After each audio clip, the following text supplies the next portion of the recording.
And we are going indeed. Hello, everybody. Hello, party people, and welcome back to the podcast with Emerson and Joe called Your Time Starts Now, a Taskmaster podcast. Yes. We are coming at you 1 day later than usual. Apologies for that. Yeah, I had to work late yesterday. That was me. Anything happened with you, Emerson? Not really. I saw my parents for a bit. We did a pub quiz. Did you win? No, we came second. Oof. To be fair, though, it was just me, my mum, and my dad on my team. My sister didn't want to come. And the people on the team who's won, they had twice as many people as we did and a larger age spread. So we did pretty well. Hey, sometimes it helps if you're really smart. My parents and I can probably dominate most pub quizzes by ourselves. Well, we'll see about that. Wait, do you have? I know quizzes, almost certainly, but pub quizzes? Not frequently. They're not the concept of a pub is not as frequent as it is in England. Obviously, is more. That's more of the bigger thing is that like the concept of the pub quiz is kind of dependent on the pub. A lot of times places will have just trivia nights. Yeah, trivia nights is the fun. equivalent over here. I mean, I wouldn't mind going to if I most likely go and visit you when I'm in the States. I wouldn't mind doing one of them. Yeah, we'll have to find some. I am a good person to have on your team for. Yeah. We'll have to make a point to find some place. There's like one place around here that I know does it. I'm not sure, but we'll have to. There's only one way to find out. But yes, and before we go into the episode, I would like to give one housekeeping announcement. Okay. In case anybody who's listening notices that this audio sounds any different, that is because for the last however many episodes of this show we've done, which is all of them, we have recorded it into Zencastr, the podcasting app. I started using Audacity just as like a backup, and because Zencastr usually hates me. Zencastr has been notoriously difficult on Emerson's end for reasons that I've never been able to determine. But, since I made the switch to Audacity, it's been better. It's had weird results because sometimes it switches from. It says external microphone, which I thought for a while was the current microphone which I used, but it wasn't. It was the microphone built into my headphones or something. Yeah, which I don't. I'm using a pair of is hard. The headphones I'm using. They're not even like official product headphones from like a major company. They're just like a pair I got for maybe a tenner online, and yeah. Yeah, that's how it always is. But I can see it says I just want Yeti stereo microphone because I use a Blue Yeti microphone to record. I hit my microphone a little bit, so it might pop up there. That is really the only. It's not had too much because it was sort of like. This isn't a big change for us because one of the good things about Zencastr is that it would basically sync the two tracks up for you, so you didn't have to sort of move them around. When I moved to Audacity, I did have to do a bit of track moving around. It didn't take long though, maybe about 30 seconds, and I was all good to go. Yeah, I just wanted to mention this more, not so much from like a behind the scenes thing. This is more just like of shaming of Zencastr publicly, because Zencastr is decided these companies want more money. They don't, is what we've learned.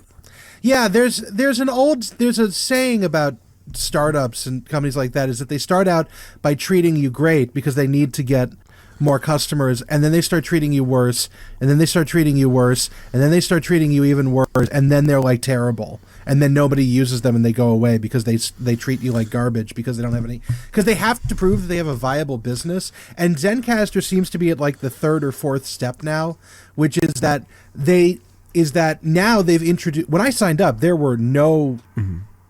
There were no. Joe's been using Zencastr a lot longer than me, so he knows this. Yeah, stuff. there were like because it was a pandemic, so there were like loads of people who could get in with what what's the word? Oh, with like multiple people recording and everything. And then after the pandemic started to slow down, they cut that down to 4 or 5 people per recording at the free tier. Then they introduced a lot more paid tiers. And now I logged into Zencastr last time we did this, and it said that there was like a 2-hour limit unless you upgrade to like Zencastr Free Plus. Free Plus? Which I assumed was like, yeah, the free so it's tier is like a freemium sort of thing. It's a freemium thing, which I thought that but the free tier, which I think the only reason I was even in that was that because I had been in it before, and they just were sort of like grandfathering you in, because they changed the website design and made it really fucking hard to find the play buttons or anything, and every button you pushed on the main website screen seemed to go more and more towards like the pay us more money tiers. So unless you like found in the corner of the screen where the new like setup audio buttons were. But anyways, last episode there was a button, there was a thing that said you have 2 hours left, and I assumed that was per recording, which makes sense. You know, I can understand from a free tier 2 hours being an upper limit. We haven't done a 2-hour episode in like almost a year now. Thank goodness for that. Nah, bitch. This was 2 hours a month at the free tier. So Zencastr can eat my asshole, and we're just going to do it through Audacity instead. Honestly, I would honestly rather Zencastr just have a... I've said this before. I'd rather this thing just had, like, from the beginning, just had a very small one-time fee, just gave you access to everything. Honestly, that... Oh, but how can they make money from you otherwise? Why would you give someone a perpetual license when you can charge them out the ass for a recurring license? Like, that's the other thing. The freemium tier does have unlimited, but there's some kind of monetization thing that goes on with it, and like Zencastr branding, and which makes me think that Zencastr is trying to turn you into the product directly by inserting ads and other things. It's like, oh, we'll monetize your podcast for you. It's like, no, you won't. You'll monetize my podcast. We don't even get paid, and I won't see a dime. We don't even get paid. Do you know how hard I've tried to set up payment with this? Very hard, I bet. Yes, very. And it's difficult because payment, I can't really set up payment where I am because Spotify for podcasters, it's a great platform, but it's greatly flawed in the fact that it doesn't allow anyone outside the US to monetize their podcasts. I was going to say, it's all in pounds, isn't it? In what? You would have to take payment in pounds. I mean, whatever amount was, the thing, even... I would have to basically... The difficult thing is, because obviously me and Joe, we don't live in the same country. So setting up a bank account that we could share, to get money from this podcast would have been so much of a faff that I just didn't want to go through with it. Yeah, we'd basically have to set up like an international corporation, which is too much effort for a podcast that basically regularly gets double-digit listeners on YouTube. Yeah, I mean, a little bit of cash would have been nice because I do more for this podcast, if I'm being honest. I'm the one who edits it. No, you do. Yeah, no, it's like it would be nice to get monetization from this. This is why I think next season we should start some sort of Patreon. Like maybe one or two tiers. $1 is sort of just like a... I agree, but this is the same thing that we ran into before, which is that if you, the listeners, and that is you on the podcast streaming services, that is you on YouTube, that is you if you also if money was involved, still use an RSS feed. One of the dangers between us, especially because we both have different currencies that we work with in our head, and that of course can sort of cause some translation issues with money. Yeah. So yeah, but what I was going to say is that we need to, the listeners still, there was an open call out for this when we were doing season 5, and nobody ever emailed me to say either way whether they would want us to do a Patreon. So people need to email us at ytsnpod@gmail.com. Like I've said, this is just a hobby for us at this point. I remember a great quote. Well, it's not. It wasn't said like by like Gandhi or something. Imagine if Gandhi said, "If you had a hobby, never do it for free." Although that does sound like something he probably would say. But the point is, we both really enjoy doing this, and if we could make some sort of income from this, not this podcast, doesn't have to be this podcast specifically, but this sort of field of work, that'd be great, because I enjoy this. I love sitting down with Joe and talking Taskmaster, and the editing process, while hopefully we can keep our episodes shorter, considering we've been talking about this pretty heated topic for about 10 minutes now,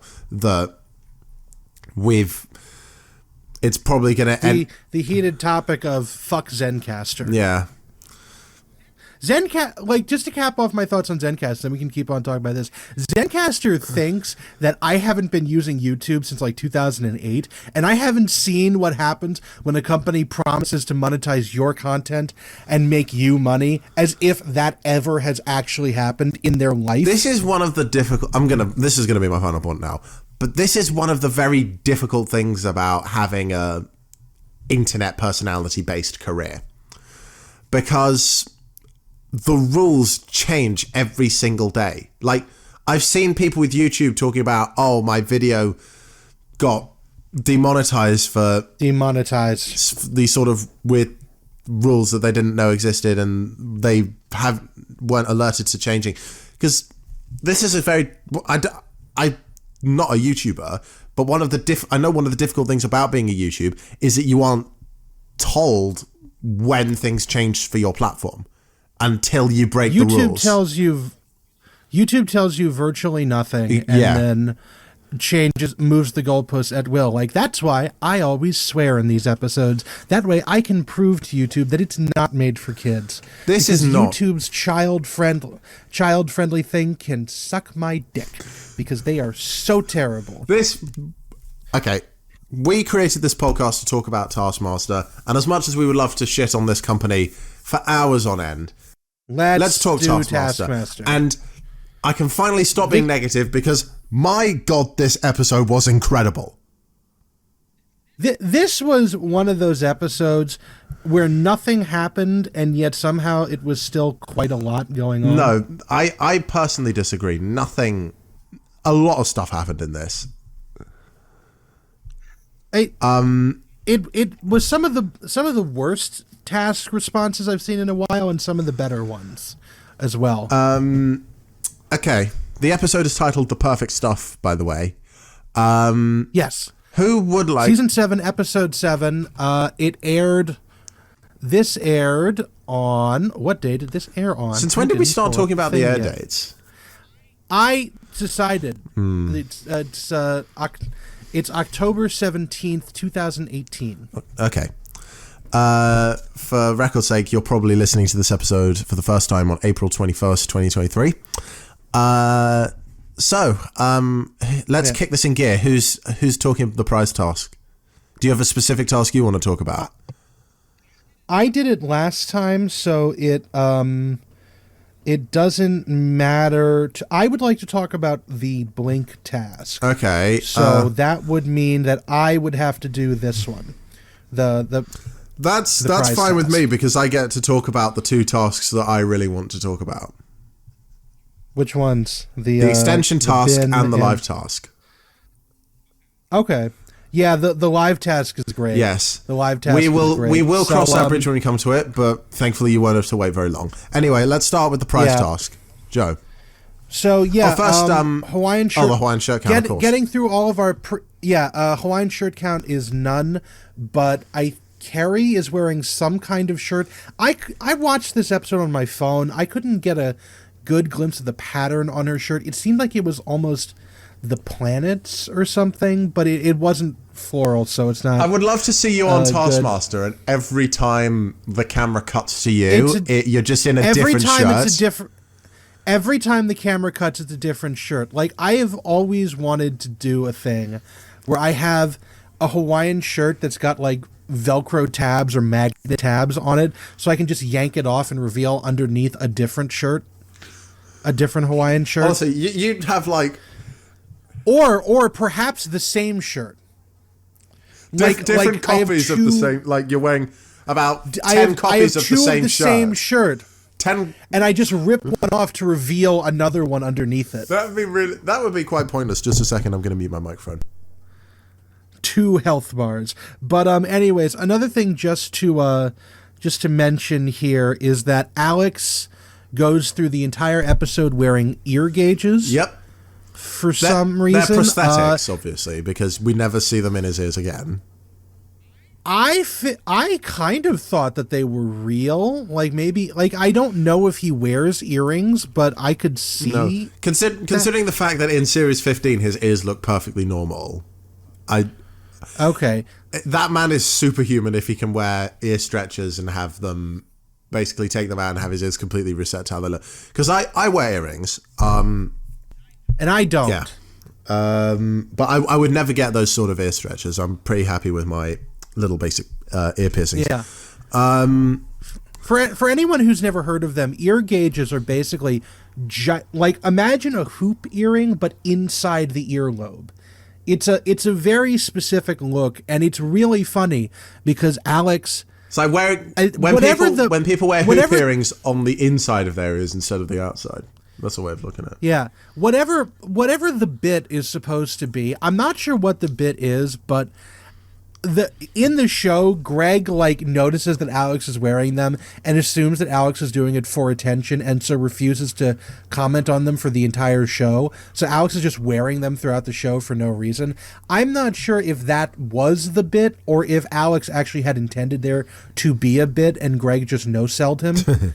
But either way, it's very funny. It is funny indeed. As opposed to the prize task, which I would just like to say, from my own personal experience with the show, this prize task fucking sucked. Oh, God. This is one of the worst ones I have ever seen. Series 15, I think, had quite a weak one just now. We're only 3 episodes into Series 15, so... yeah, it's kind of different. And there's not even, an excuse of this being, a badly worded task, because I thought of more exciting things than what they brought in. But the task is bring in the most exciting thing beginning with a G. And I assume it's played off G for Greg. I'm assuming, but only 2 of the things brought in actually did relate to Greg. There's just a quote that I love at some point is, I believe Alex mentions the phrase person or woman at one point. That was really weird. What the hell does that even mean? The person, I don't know, and neither did anybody else. Jess really liked it. But it's clearly implying that women are not people. Come on. Let's get with... It's the 1970s again. I mean, Taskmaster, I mean, this was 5 years ago, but they haven't really... Greg loves to sort of push the lines of sexist comedy. A 1970s era issue of Sensible Chuckle magazine where it's just sexism. What the hell is... You know what? That's a story for another day. Okay. No, Sensible... I don't know what show this is from. I think it's from, a show that Taika Waititi directed. So it's probably, Australian or New Zealand. But at one point, a character was given a magazine that was just called Sensible Chuckle. And that got turned into a GIF. And that's sort of gone around the internet.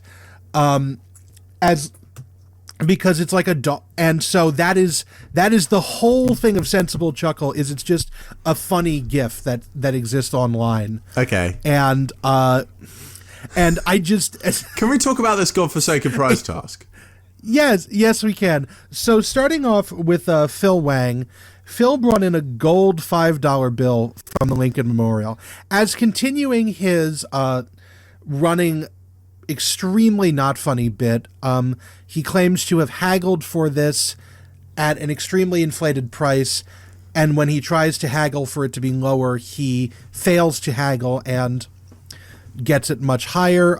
His claimed price was $30, which would be $25 over the face value of the note if it were real, which it's not, because it's a plastic gold bill, because that's not how much it goes for.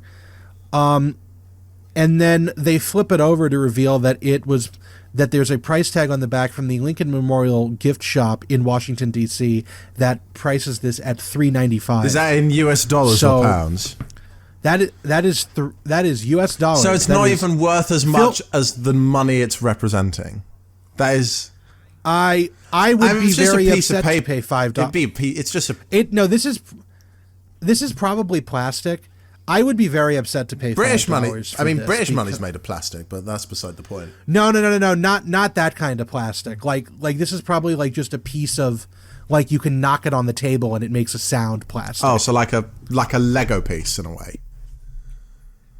I don't know. It could be plastic, like a lot of British money or Canadian money or something like that. But I have a feeling that this is like obviously fake money. This was this is the worst thing. It's not the worst thing. It was. Well, Greg thought it was pretty bad. I'm just sort of thinking, what would be a great thing to bring in beginning with G? $1,000. That's good. Do Lolly out of Fope and bring in £1,000. That is a fantastic move.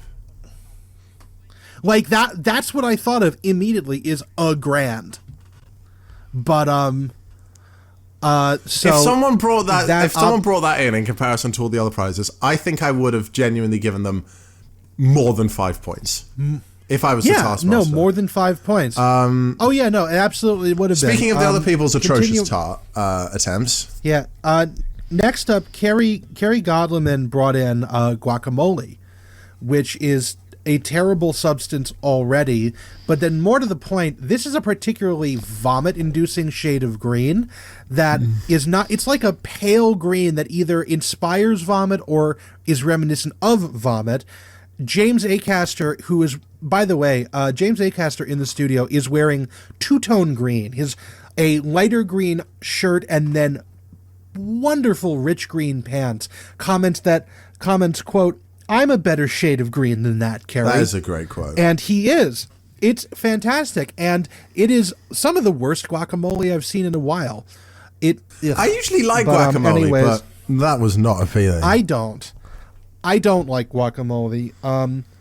So then up we have Jess Knappett, who is probably the only person I would actually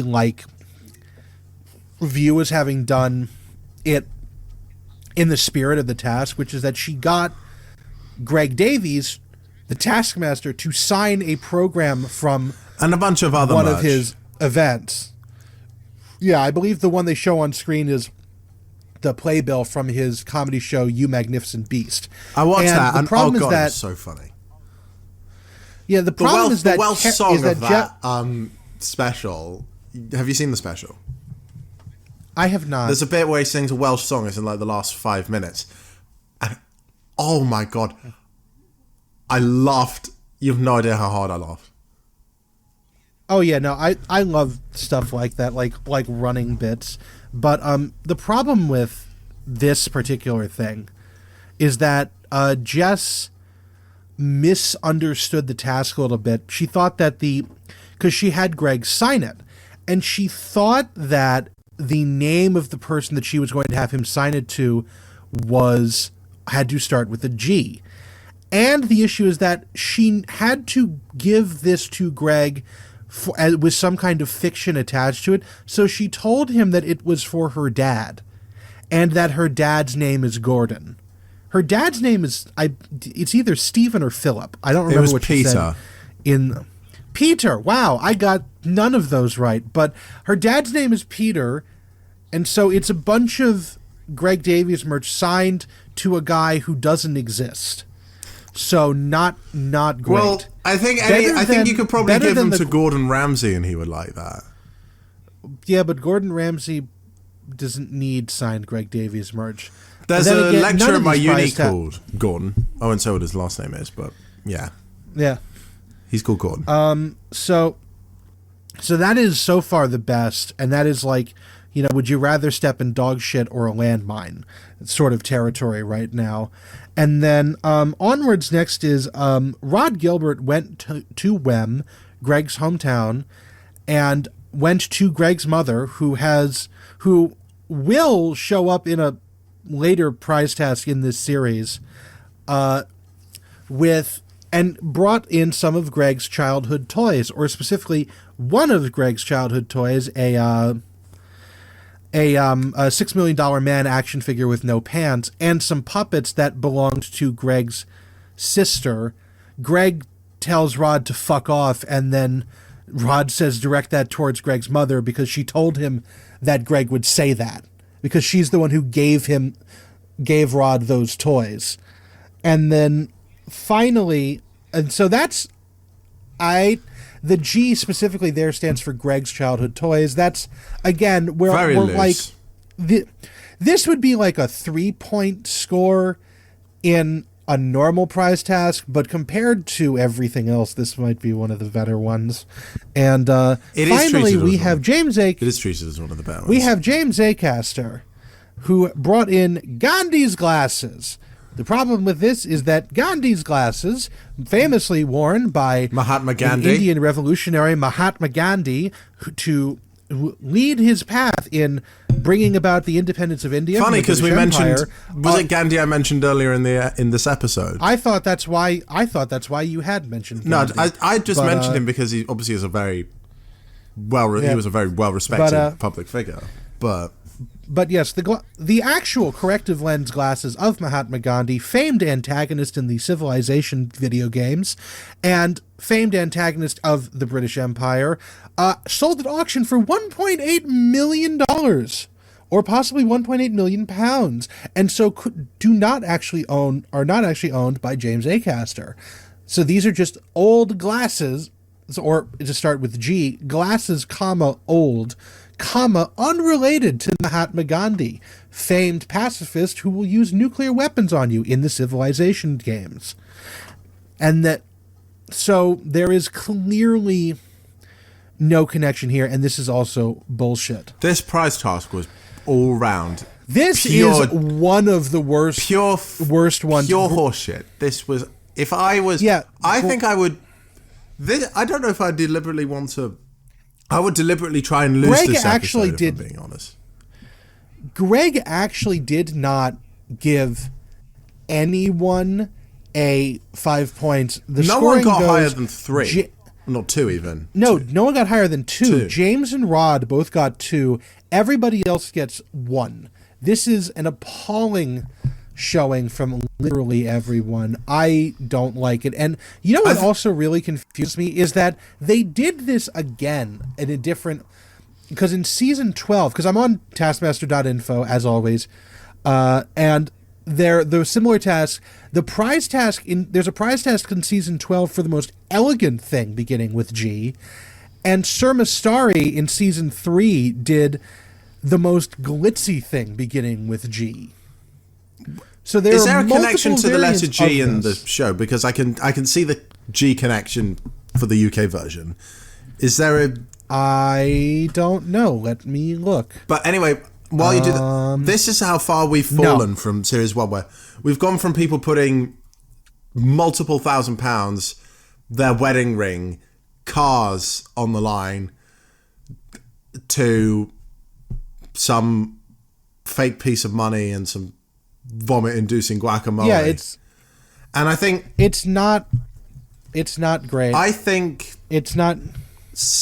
I think people, especially in the Channel 4 era, start to use the prize tasks less so to give others a chance to get excited and really, even though there's not really all the competing part is for the most part done. It's more so to just sort of establish their characters. I think Daisy May Cooper is the best example of a contestant who continually brings in relatively lackluster prizes just to sort of keep up a running gag. And I think that's... Yeah, I can see that. Having said that, the COVID series, there's a lot less playing to the audience, which is... It's not necessarily bad, but they're more introspective.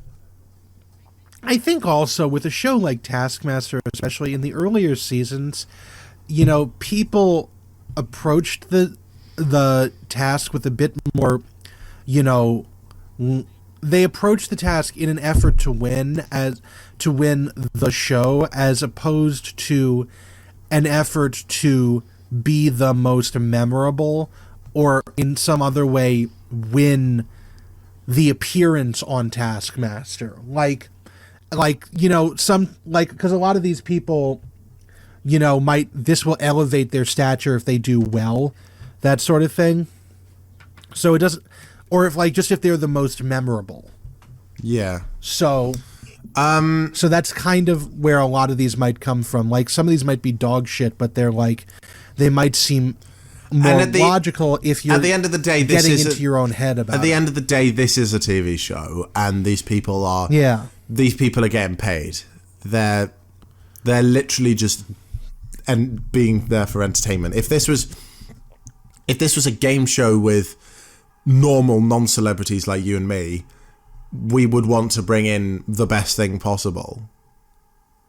Yeah. Like, maybe bring in the best thing worth at least £20,000, for example. That I don't know if they can't really do that as a prize task, because then that's sort of like stakes would be up too high. But anyway, the scores, James and Rhod both get 2, the rest all get 1. Joe, do you have any objections? No, I this is one of these ones it didn't even inspire me to care. It just was bad. But yeah, that's it. Okay, so it's my turn to do the first VT task. Yes. Throw something into the bin on the other side of this fence. You may not use ladders, you may not touch the fence, you must stay this side of the fence. By this side, they mean the side the Taskmaster house is on. Fastest wins, your time starts now. So, on the other side of the fence is a bin. It's the side that goes into the Duke's Meadows golf course. Which for anyone who's confused, bin is a garbage can in America. Yes, because Taskmaster's unapologetically British. One of my favourite moments of this series is Rhod and Alex's back and forth argument about the umpire's chair being... Yes. Yeah, I watched that, and it's just like, Rhod, it's like, that is not a ladder. Yes, it is. That's not a ladder. Yes, it is. And it just goes on for so long. And just because I can't get stuff done for the life of me, I wanted to just take that little clip right there and loop it for about an hour. Oh my God. Just because I think it'd be... And especially on 2 times the speed as well. It's like they're furiously scraping at each other's throats. But that argument takes up a good 10 seconds, I think. Obviously, I'm sure it went... Yeah, it takes... I'm sure it went on for longer, but it went on for about 10 seconds in the final cut of the episode. James and Phil are paired up together first. And what Dame's done is he doesn't even think to get on top of anything immediately. He just grabs a bunch of stuff and starts blindly throwing it. And then he actually gets a table. He gets a table so he can seize over. Does he throw the things while being on the table? I can't. He does. Okay. He does. Because I was saying that's a really weird thing to only use the table to look over and then not actually throw. Although it's not... Yeah, everybody eventually gets up onto something high to start throwing. It just takes them a while. After 19 minutes and 10 seconds, James manages to get a tennis ball in the bin. And the weird thing is, it said... on taskmaster.info, it said he threw 71 things, but Alex said he threw 76 things. So yes, it was 76. It was 76. Okay. I think that just might be an error. Somebody please email Carl at taskmaster.info and tell him to change that. Phil, meanwhile, Phil didn't... there's not much to say about Phil. He got on the table relatively quickly. Yeah, the only thing I'd mention is that Phil and a couple of other people found some kind of like miniature metal folding table. I think it's like basically like a little sawhorse that you use for cutting wood that was in the shed. James actually went into the house and grabbed like a big table and brought that out. Yeah, Alex had to help him with that. but Phil decides to throw fruit of all things, and managed to get an apple in the bin in 7 minutes and 19 seconds. So he's currently in the lead. Jess and Rhod, are they paired up together, or are the remaining three all paired up? No, it was Phil and Jess together. Oh, it's Phil and Jess. And then I'll just go to Jess next. Jess gets on the bin, stood on a bin, a different bin, and she threw like Scottish Dot balls of paper into the bin. And there was a tire under the bin. She actually put a rubber tire under the bin to give herself a little bit more elevation. The bin was the garbage can was plastic, so she was in danger of falling through it. So she had it next to Alex's umpire's chair that he was sitting on, and he was holding her. She didn't bring anything with her, so she had to like take pieces of paper from his notepad, crumple them up, and throw them. What would you think? I think who was it who threw? Oh, it was Rhod who got like a collection of stones. I think those are like the best things. Yeah. This reminds me of. Do you remember back in Series 1 the task where they had to throw tea bags into a mug? Yes. Yes. I think it might have been Ramesh Ranganathan who had the idea to get several mugs. Someone definitely did. Someone definitely did. And no, it wasn't Ramesh, because Ramesh did it wrong by not wetting the mugs. I miss, but not wetting the tea bags. I miss Ramesh. I miss remember. Ramesh on the show. I desperately want to see more of him. I think there would be a really interesting market of like a legacy Taskmaster show where instead of having new contestants who just never won an episode. episode. No. It's contestants who are just like you just have a set cast for like 3 seasons where it's like where it's just like Ramesh is in it for like 5 years or something, and he still doesn't win an episode. He makes it to several tiebreakers and doesn't win a single one. Jess gets a piece of paper in 7 minutes and 35 seconds, and she just keels over.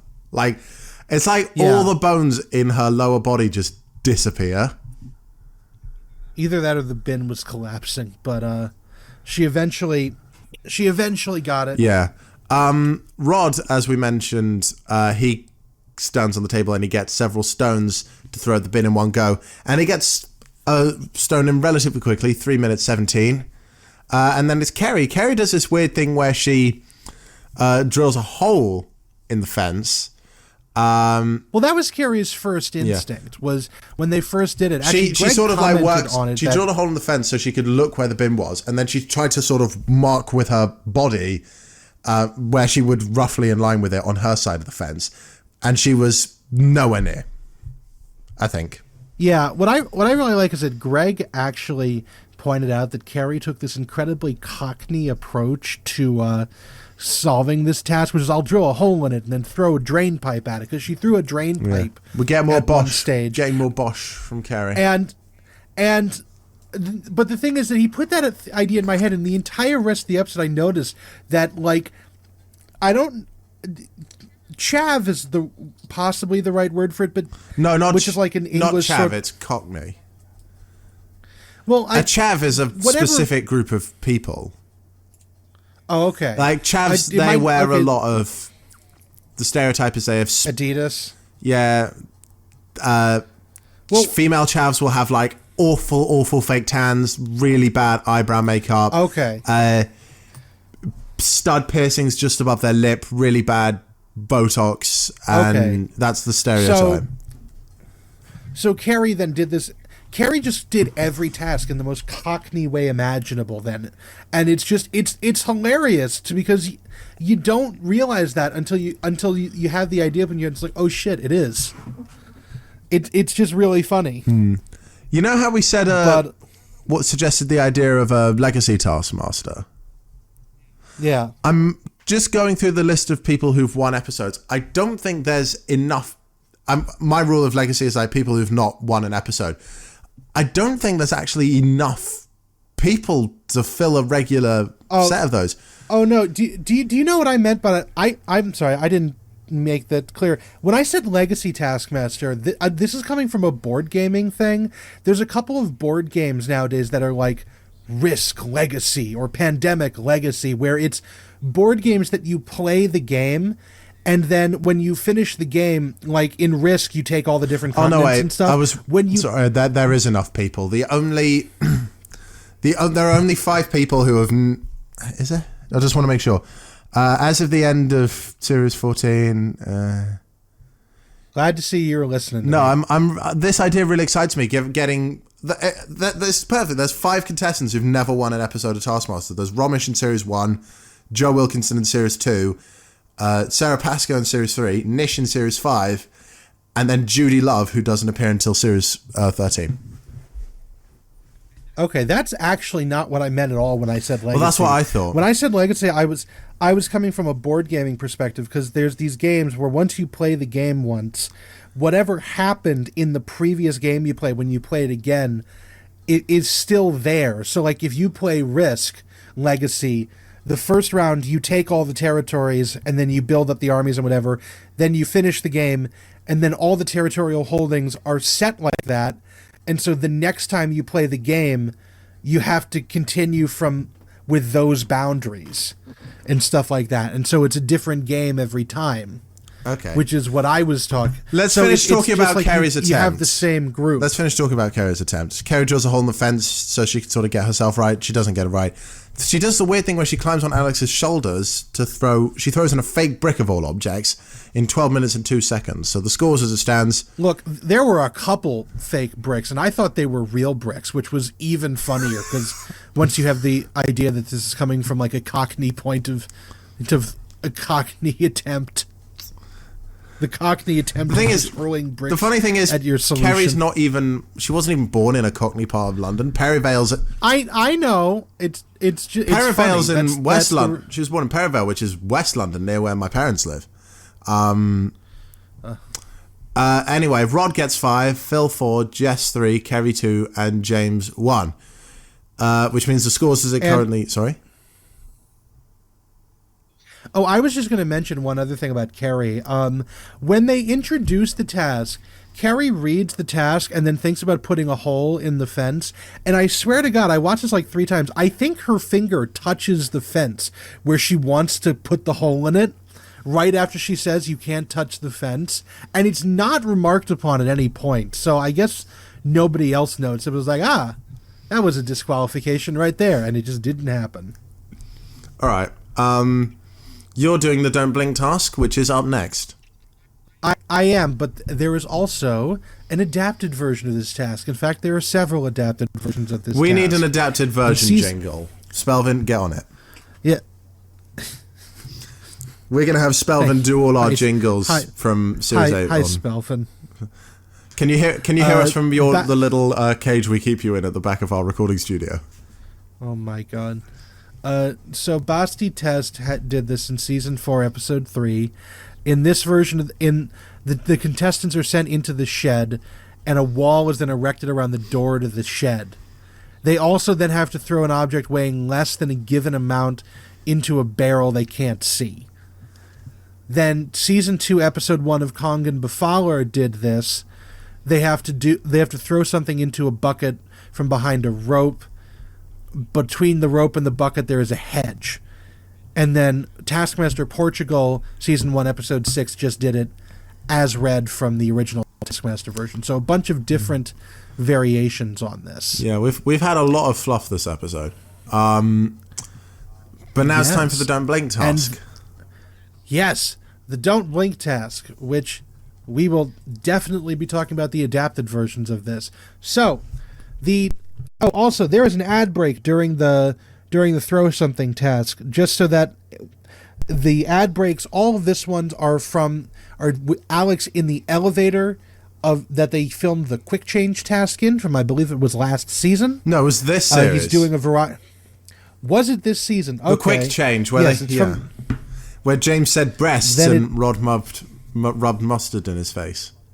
Wow, I forgot that was this season already, but yeah, that was this season, and that's all. I just wanted to mention that. Task 2. The task brief is very short. Don't blink. Last to blink wins. Your time starts in 10 seconds. And things to note, they are in the lab. The task is revealed by pulling a string, which pops open the envelope. And nobody seems to think of the thing that Alex's son realized in a few seconds, which is that if you shut your eyes and don't reopen them, then you will not have blinked. And so you can just be there for ages, actually. In the next task, Rhod, when he's given the task brief, sits and thinks for 10 minutes, for 9.5 minutes with his eyes shut. And that is longer than what anybody accomplished in this task. The way he did it. There's one point I want to make, and that is James never really looked his age until this task. How old is James Acaster? At the time of this, he would have been... let's just have a look. I think he was born in, like... I've looked at his wiki, but I think he was 85 or something. Where are you? James Acaster. He was... It just says he was born in 1985. So at the time of this, he would have been 33. But he's always looked quite young for a person in his 30s, I think. He looks like he's in his 30s. I thought you were going to say that he was like 75 or something like that. Or 57, I don't know. If he was 57, I'd want to know what sort of makeup, skincare routine he was using. But anyways, so really there's not much to say about Phil, James, Jess, or Carrie. Jess managed to go for a relatively long time without trying any weird methods. Yeah, but basically they all do the same thing, which is actually we get stage directions from Alex. This usually doesn't happen. They all look straight down the barrel of the camera, which gives us some great shots of everybody's faces. If you want to use those for any purposes, this task has them in spades. But they all look straight down the barrel of the camera and try not to blink.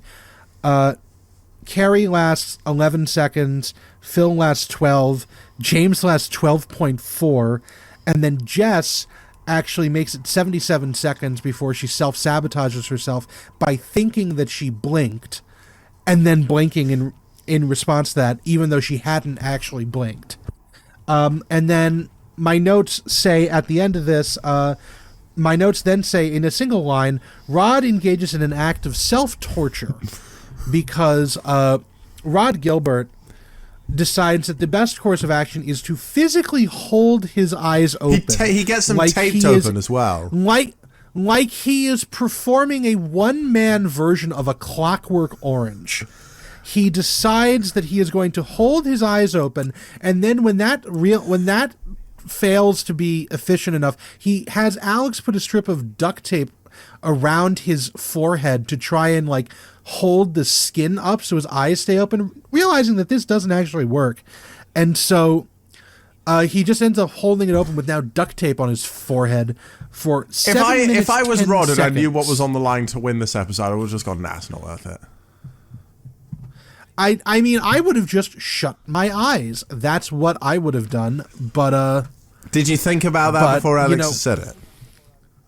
Yes. Okay, I believe you. Because that's the half A press method of doing this from if you ever watch any speedrunning stuff, there's this thing in Super Mario where someone did a half A press where they just held down the jump button and never let go of it. That's still not a blink.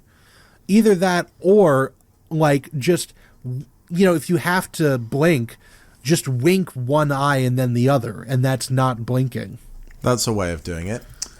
But anyways, this task particular, I don't really care that much about this version, but I wanted to talk about this one because of the absolutely outrageous number of adapted versions of this. God's so, sake. I know you love these so much, Emerson. I so love we're gonna these. we're gonna go through these in order. Actually, the original version is not the Taskmaster version. The Taskmaster is the first adapted version.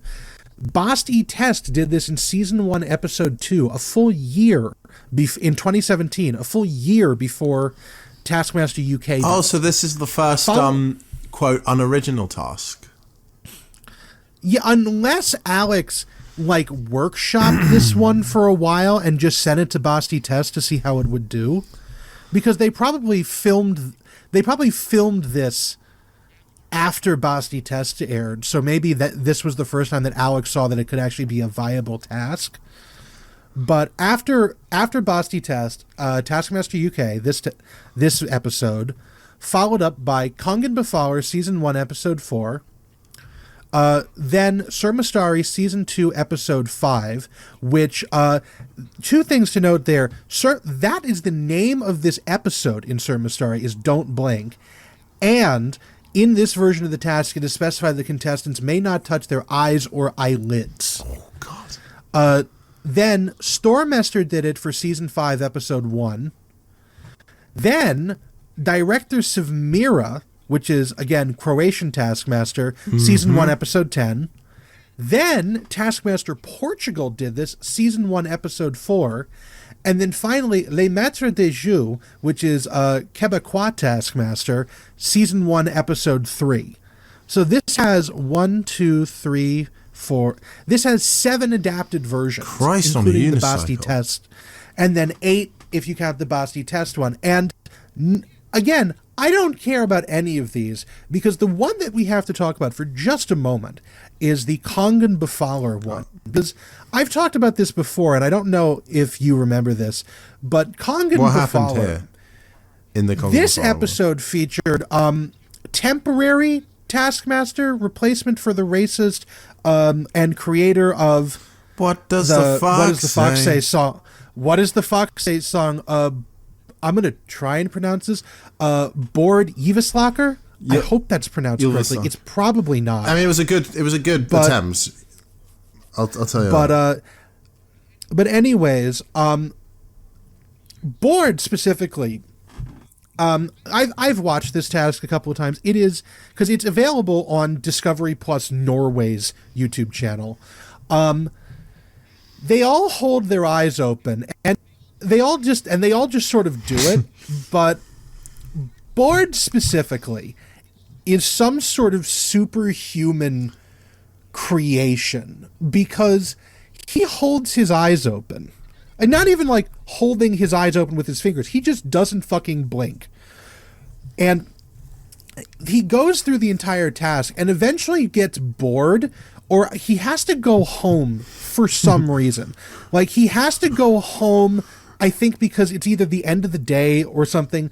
So he gets in his car. They give him like a portable camera they mount to the windshield of his car.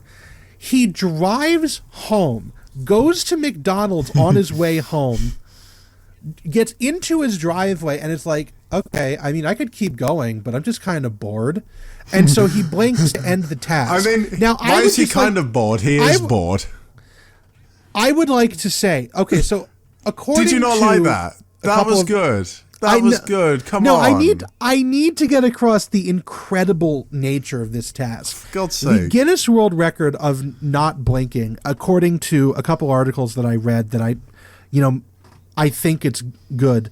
I think they're accurate, is 1 hour 5 seconds. Okay. Bård Iveslacker, 2 hours and 42 minutes of his eyes just being open. Somehow this guy on Taskmaster Norway managed to not only beat the world record for keeping his eyes open, he demolished it by almost 3 times the length, and only stopped because he was bored.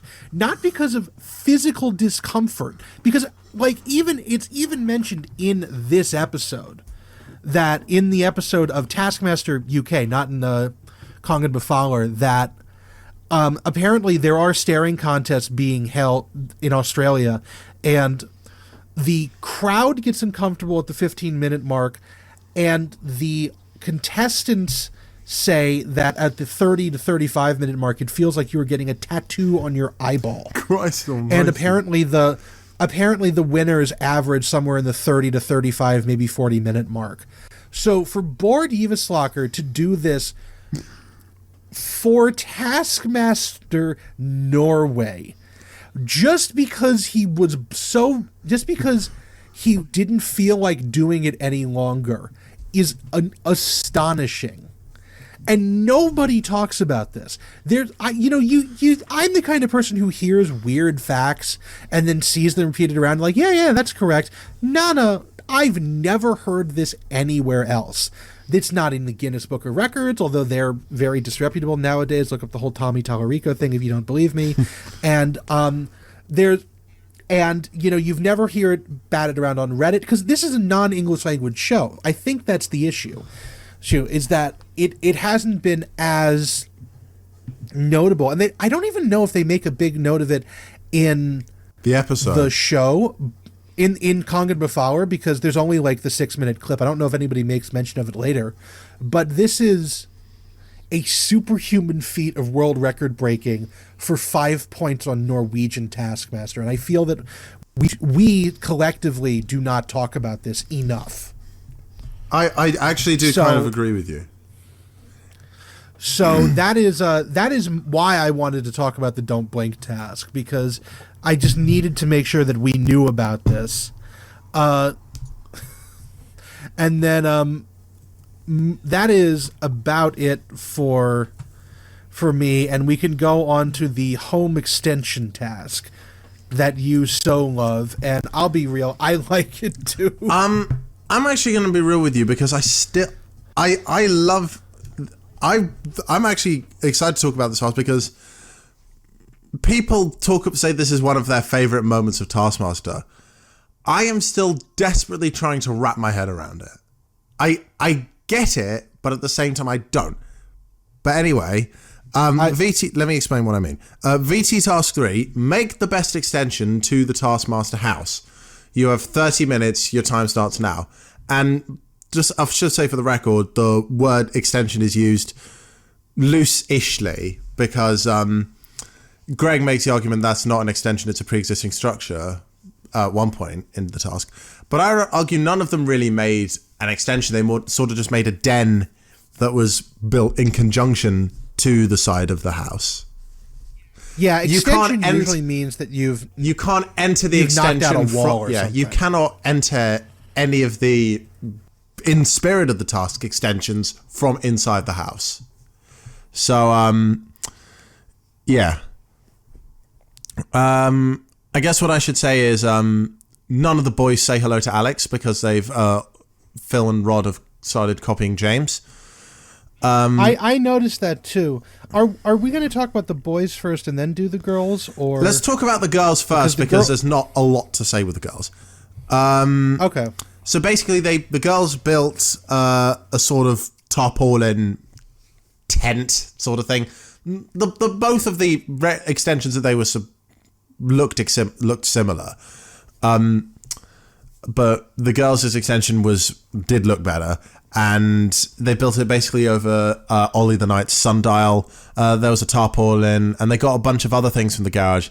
And they had a banana to celebrate. There's not a lot to say about the two girls.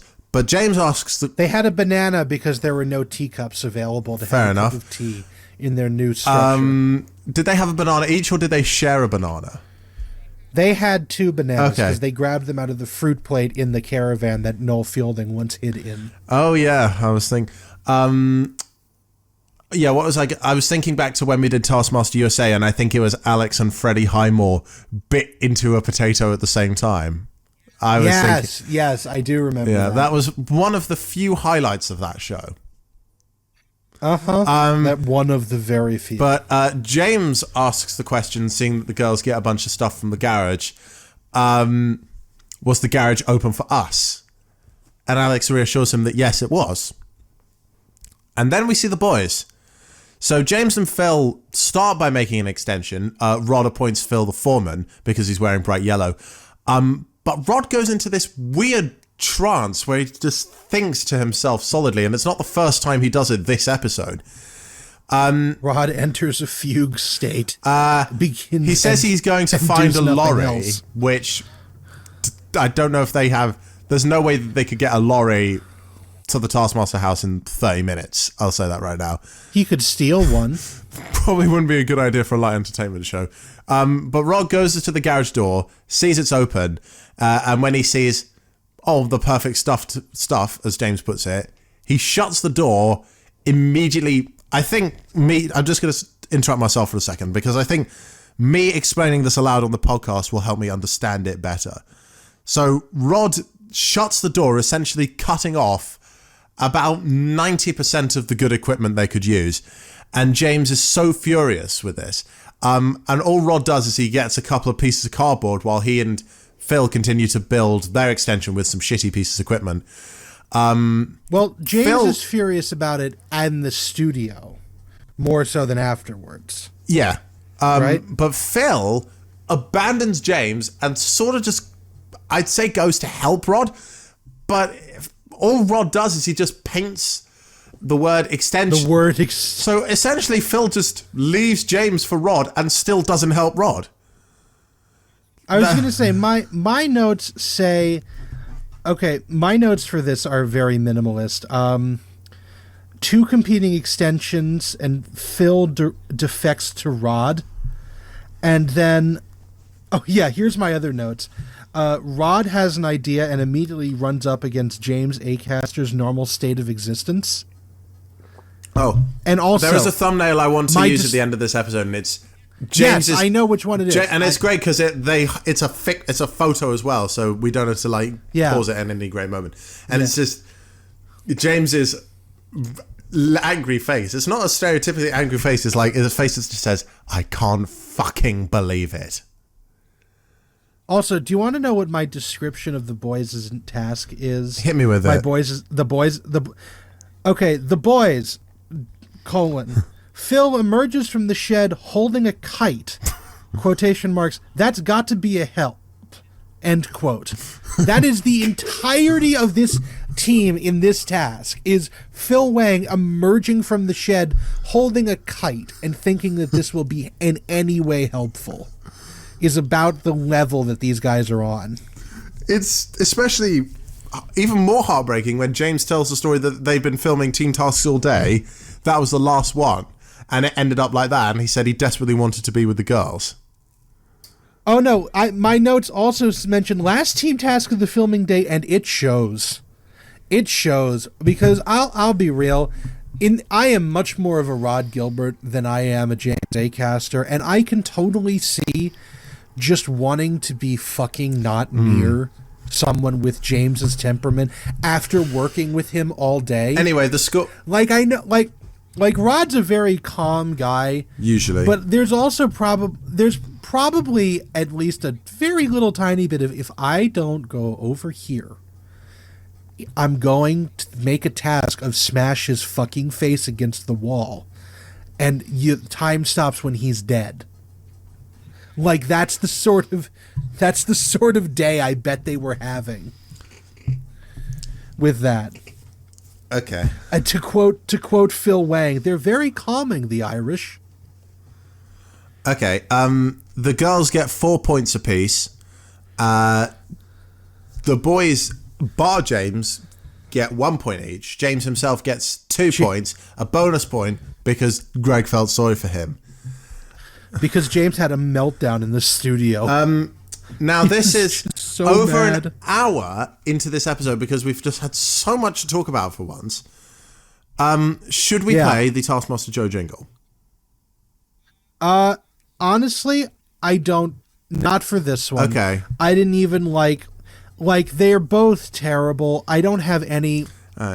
It doesn't matter. It really doesn't matter for this one because it's just, the girls obviously actually completed the task. As opposed to the boys. Anyway, and I want to move on. Yeah. Shall I let you, Joe, our regular American, talk about a task with one of the most British things ever?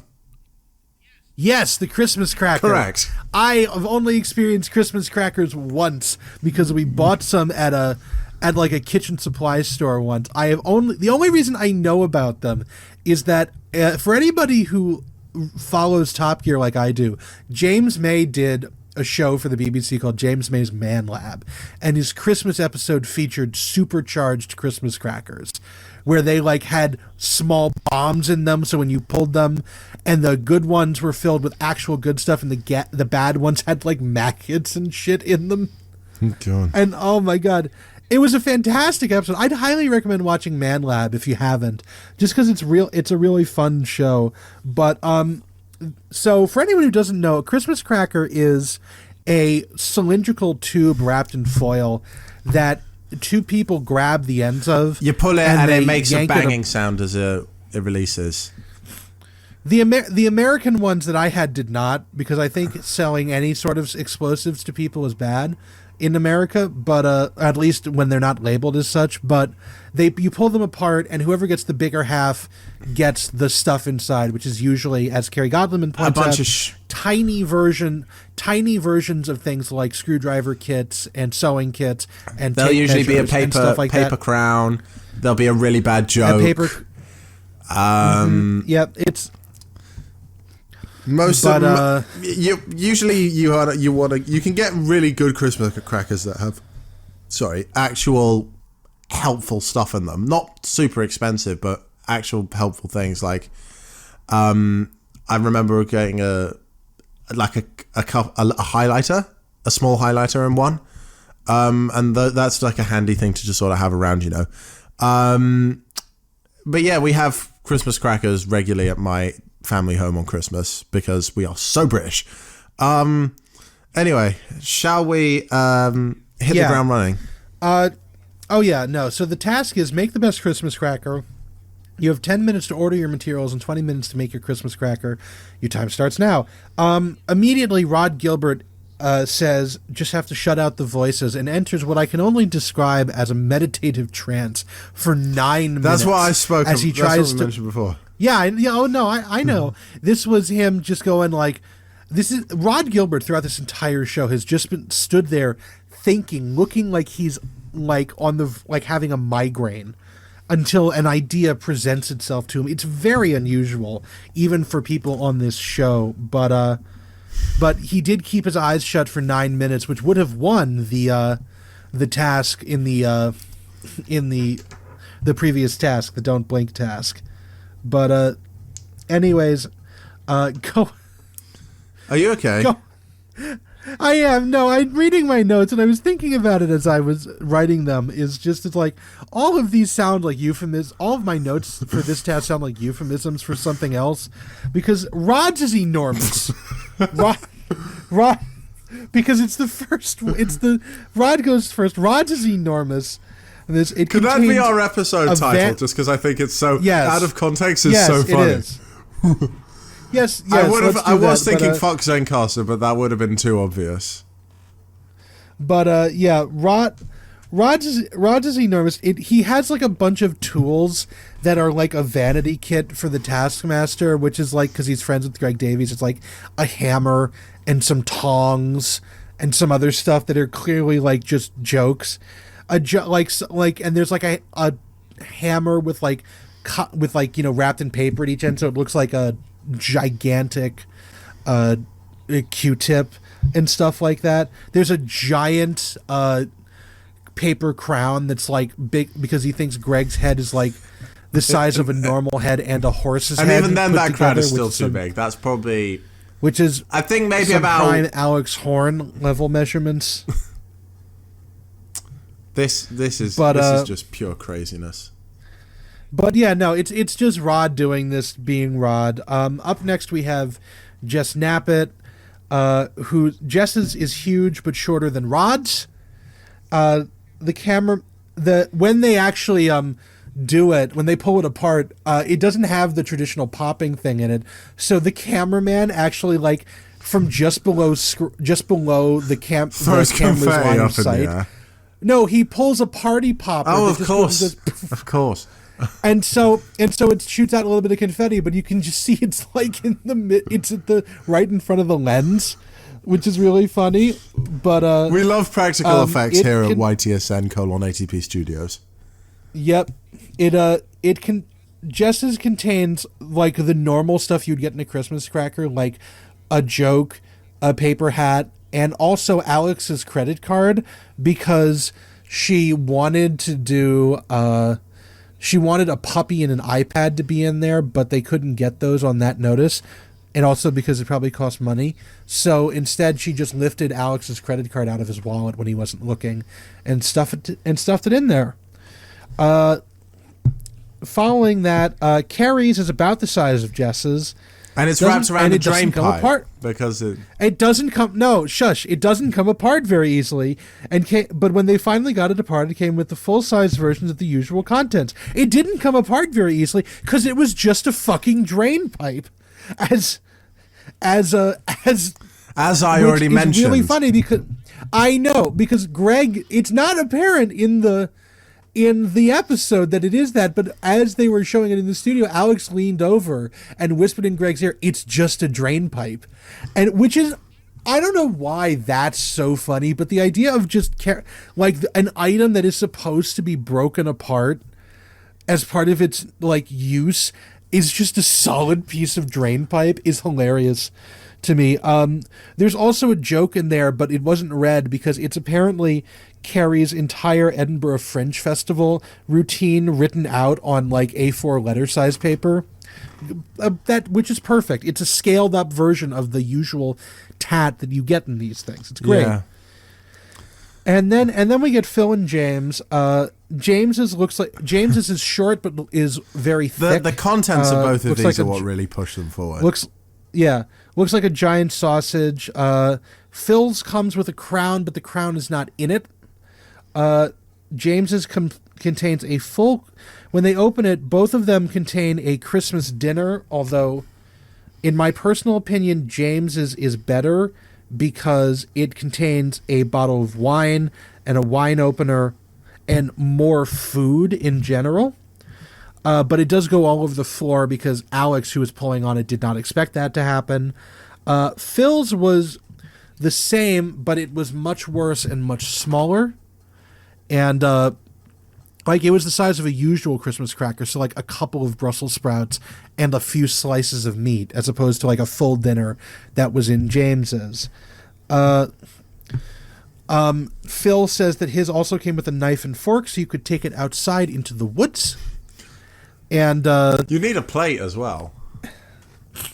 Yeah, I I'll be real. I didn't like the presentation of James's or Phil's because James's had gravy stuffed inside of it, so it got everywhere. It got on the joke. Yeah. The joke doubles as the hat, and so the hat was like covered in gravy, which stuck to Alex's head. It was not great.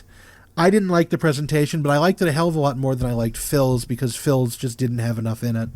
So, Greg, however, is the exact opposite. Greg loves his food. Phil's Have you seen the man? I know. He liked that Phil's didn't go over the floor, so he gave Phil first place. Everybody else got 3 points. Now we can drop the Taskmaster Joe jingle. Finally. It's the Taskmaster and his name is Joe and he's gonna tell us what we should know. It's Taskmaster Joe. And I actually I liked James's the most. So he gets first place because his had food, drink, and like everything in it. And so long as you like know that that's what you're getting into, you can make it not fall on the floor. Carrie's is second because it contains full size things that you normally get in it, and also the added physical comedy of tugging on a drain pipe that clearly is not going to come apart. I give Rhod and Jess a joint third because they're just they're not terrible, they're not bad. Phil's sucked, so I gave him last place. So there is no fourth place. And then finally we get Jess Knappett versus Gravity.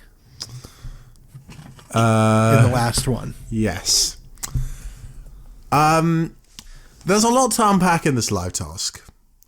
And I cannot wait. Let's read the task brief first. Walk over and hit that drum at the end of the walkway, because the walkway is attached to the stage, in exactly 9.58 seconds. I'm not sure why they went with that number, but I'm sure there's a reason for everything. Also, there are 2 bonus points for the person with the most magnificent walk. Now, there's a couple of things to know here. All 5 contestants are blindfolded so that they cannot copy each other's magnificent walk. And what I don't understand is why they put the blindfolds on at the end when they finished, because they put them back on. I don't get that. Let's move on to a pretty underrated portion of this task, and that is Kerry asking the question, what happens if we fall off the stage? Now, Alex says that shouldn't happen because you won't be blindfolded when you actually walk. Now, I'm going to say this is Squid Game levels of foreshadowing. This is deep foreshadowing. Yes, this is, like I said, the Squid Game was incredible with its foreshadowing. This would make Squid Game blush. But I have one note. Phil and Rhod holding hands is so cute. Well, to say they're holding hands is a bit much. I was looking at the bench while James... I didn't even notice. James, I think it was definitely when one of the first 2 people were going for the walk. But Phil and Rhod are like... Rod's got his hand on Phil's knee and Phil's like linked arms with Rhod or something. They're like... It's like they're both the 2 finalists in a talent show or something, and they're both about to find out which of them is the winner, and they're both supporting each other for when they inevitably find out. But let's talk about James. James does a bouncy walk to hit the drum in 11.18 seconds, which Greg noted was not unlike how James would normally walk. It's a very Ministry of Silly Walks style walk. And then Jess Knappett takes to the stage. If you were a person who attended this taping, you witnessed history being made right before your very eyes, which is, and we'll discuss about it next time we see the walkway as well. I won't say it just yet, but we'll discuss it next time we see the walkway. My notes start with the sentence, "This woman is a fucking icon," because I think Jess, watching this again, made me realize that Jess is my favorite person in this series.